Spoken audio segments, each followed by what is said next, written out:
On April 29, 1970, the United States government launched the Cambodian Campaign with the help of the South Vietnamese government. The goal was to defeat the roughly 40,000 troops of the NLF and People's Army of Vietnam, who were currently positioned in the southeast region of the country.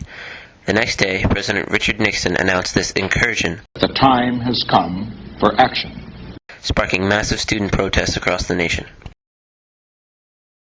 Kent State University, located in Kent, Ohio, was no exception.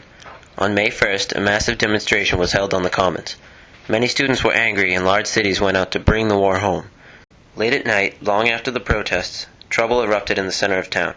Drunken bikers left a bar and began throwing bottles at nearby vehicles and storefronts. By the time the police arrived, there were over 100 rioters. The crowd, composed of a motley crew of bikers, students, and out-of-town youths, had already lit a small bonfire in the middle of the street. The disturbance went on for about an hour longer, until the police were finally able to restore order in the square. The next day, Kent's mayor Leroy Satrum declared a state of emergency and asked the governor, Mr. James Rhodes, to send in the National Guard to help maintain order. Later that day, a large protest was held on the campus. The school's Reserve Officer Training Corps, ROTC building, which had earlier been boarded and scheduled for demolition, was lit on fire. Over 1,000 protesters surrounded the building and cheered as it burnt. When firemen came to extinguish the fire, students threw rocks and slashed the fire hose. As a result, multiple fire companies had to be brought in. At around 10 p.m., the National Guard arrived. They set up directly on campus and, responding to the fire, used tear gas and bayonets to disperse the protesters. Many students were arrested and one was wounded by a bayonet. The next day, Sunday, May 3rd, Governor Rhodes held a press conference in which he spoke about the protesters. He called them un-American and that they were seeking only to destroy higher education in Ohio. He stated, "They're worse than the brown shirts and the communist element, and also the night riders and the vigilantes. They're the worst type of people that we harbor in America. I think that we're up against the strongest, well-trained, militant, revolutionary group that has ever assembled in America."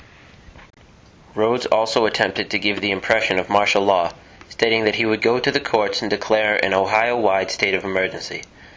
This would have banned all protests and made what the students in Kent State were doing illegal. However, he never actually attempted to obtain such an order. That evening, another rally was held on the Kent State Commons. By this time, there were nearly 1,000 National Guardsmen positioned on the campus. After the peaceful protest had been going on for about an hour, the Guardsmen used tear gas to disperse the crowd, which resembled on Main Street. Here the students held a peaceful sit-in, hoping to gain a meeting with Mayor Satrum and President White. At 11 p.m., the National Guard announced a curfew and began forcing the students back to their dorms. However, they did this without the required court order, and had no legitimacy in their statement. As a result, 10 guardsmen were injured and a number of students were bayoneted. Monday, May 4th, brought the climax of the conflict between students and the guardsmen. Planned 3 days prior, a student protest was scheduled for noon.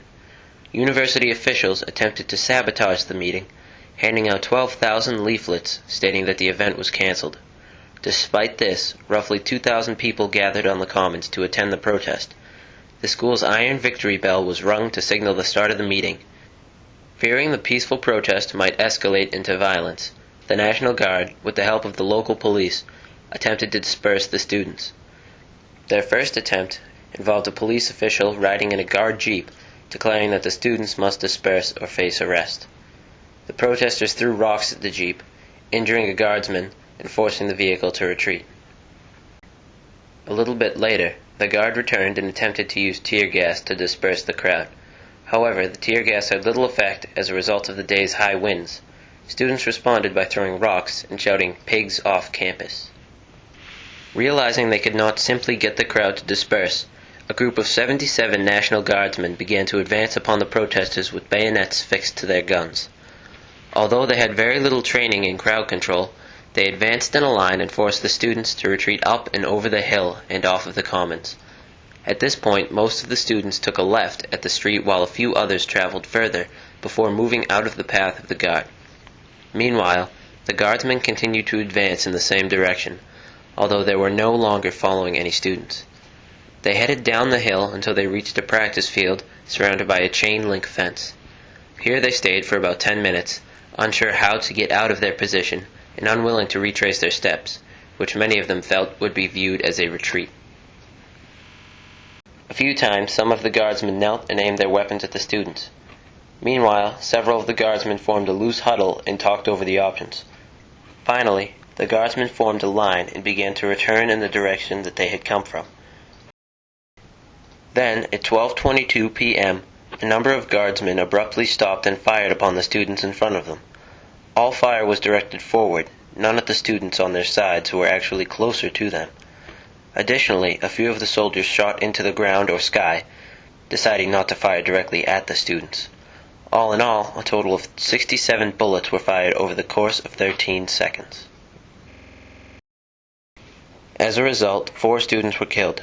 Of them, only 2 had actually participated in the protest. Their names were Allison Cross and Jeffrey Miller. The other 2 students, Sandra Scher and William Knox Schroeder, were simply walking from one class to the next. In addition, William Schroeder was a member of the ROTC chapter on campus. Of those killed, the closest student was 261 feet away, and the furthest was 382 feet away, clearly not a threat to the guardsmen. An additional 9 students were injured by the bullets. Dean Collar, one of the students shot, was permanently paralyzed from the chest down. Immediately following the shootings, many students were prepared to launch an all-out attack against the National Guard. Many faculty members, led by geology professor Glenn Frank, pleaded with the students to remain nonviolent and prevent an escalation.